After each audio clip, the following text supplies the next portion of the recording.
But more importantly, what actually led me into wanting to be a doctor or a physician was being able to create relationships with my patients. And I think that is what wakes me up in the morning, what brings me into the clinic every day, and really motivates me to do the best that I can for each person that I see.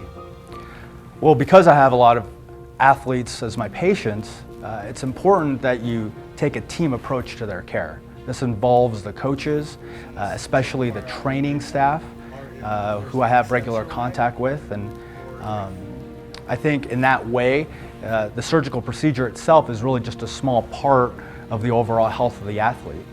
This includes physical therapists, all the nurses in our clinic and in our hospital.